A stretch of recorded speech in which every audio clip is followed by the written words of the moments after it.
Hi friends, అందరు బాగున్నారా? నేనైతే బాగున్నానండి. ఈరోజైతే నేను కూష్మాండ దీపం పెడుతున్నానండి. ఈరోజు కూష్మాండ దీపం పెట్టడం చాలా మంచిదండి. ఇంకా టెంపుల్స్లలో కూడా పెట్టొచ్చు ఈ కూష్మాండ దీపాన్ని. కాలభైరవుడు ఉన్న టెంపుల్స్లలో అయితే పెట్టొచ్చు. ఇంకా మాకు దగ్గర పట్లో అయితే ఇక్కడైతే కాలభైరవుడు ఉన్నారు. కాకపోతే నేనైతే ఇంట్లో పెట్టుకుంటున్నానండి. ఇంట్లో అయితే నరదిష్టి పోతుంది, ఇంకా జనాకర్షణ కూడా పెరుగుతుంది. ఇంకా మనకి వ్యాపారాలు ఉంటే వ్యాపారాల ముందు కూడా ఈ కూష్మాండ దీపాన్ని అయితే పెట్టుకోవచ్చండి. ఇంకా ఈ కూష్మాండ దీపం పెట్టడం అయితే చాలా ఈజీ అండి. ఒక గుమ్మడికాయని తీసుకొని 2 ముక్కలు చేసుకొని ఇందులో ఉన్న గింజలు మొత్తం తీసేయాలండి. తీసేసినాక 2 పేపర్ ప్లేట్స్ తీసుకొని వాటికైతే పసుపు రాసుకోవాలి. ఇంకా ఈ గుమ్మడికాయ ముక్కలకు కూడా పసుపు రాసుకోవాలి. ఈ కూష్మాండ దీపం పెట్టేటప్పుడు అయితే కాలభైరవాష్టకం అయితే 9 టైమ్స్ చదువుకోవాలి. 9 టైమ్స్ చదువుకున్నా పర్వాలేదు, రాని వాళ్ళైతే ఫోన్లో పెట్టుకొని విన్నా పర్వాలేదు.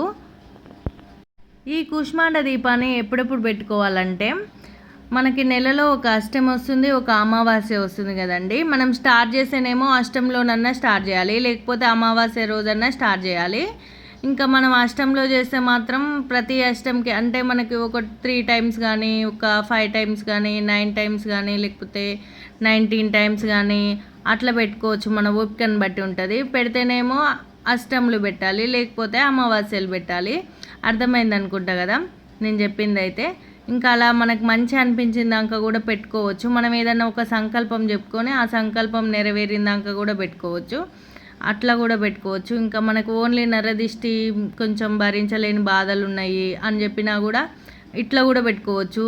నరదిష్టికి అయితే ఇంకా అసలు ఏం చేయలేమండి. ఇలాంటి కొన్ని చిన్న చిన్న పరిహారాలు చేసుకోవడం వల్ల అయితే నరదిష్టి అయితే పోతుందండి. ఇంకా వ్యాపారాలు ఉన్న వాళ్ళైతే ఇది మంచి చేసుకోవచ్చండి.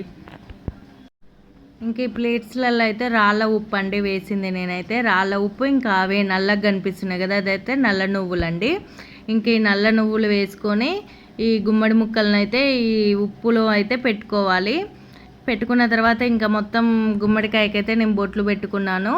బొట్లు పెట్టుకొని ఇంకా ఈ ప్లేట్స్లలో పెట్టుకోవడమే. చూడండి వీడియోలో కనిపిస్తున్నట్లు. ఇంకా ఈ పూజ చేసేటప్పుడు అయితే కంపల్సరీ బ్లూ కలర్ పుష్పాలనే యూజ్ చేయాలండి. ఎందుకంటే బ్లూ కలర్ పుష్పాలంటేనే మన కాలభైరవునికి అయితే చాలా ఇష్టం అంట. ఈ బ్లూ కలర్ అంటే శంకు పుష్పాలు, ఈ బ్లూ కలర్ చామంతి, ఇంకా అలా ఏమైనా బ్లూ కలర్లో ఉండే పువ్వులను అయితే ఉపయోగించవచ్చు. ఇంకా పెడితే చాలా మంచిది, అంతే అండి. లేకపోతే తప్పదు. ఇంకా ప్రసాదం అయితే ఎండు ఖర్జూరమే పెట్టాలండి. మనం ఏ ప్రసాదం పెట్టినా కూడా ఎండు ఖర్జూరం అయితే పెట్టాలి. ఇంకా ఈ గుమ్మడికాయ లోపల అయితే నేను నువ్వుల నూనె పోసానండి. మనం నువ్వుల నూనె పోసుకోవాలి. నువ్వుల నూనె పోసుకొని ఒత్తి మొత్తం కొంచెం పెద్ద ఒత్తి పెట్టుకోవాలండి. అది తడిసే వరకు పెట్టుకొని ఇంకా దీపం పెట్టుకొని ఇంకా గుమ్మానికి అయితే అటు ఇటు పెట్టుకోవాలండి. దీపాలనైతే మనం 2 దీపాలు వెలిగించుకున్నాం కదా, ఇంకా సంకల్పం చెప్పుకోవడమే అండి.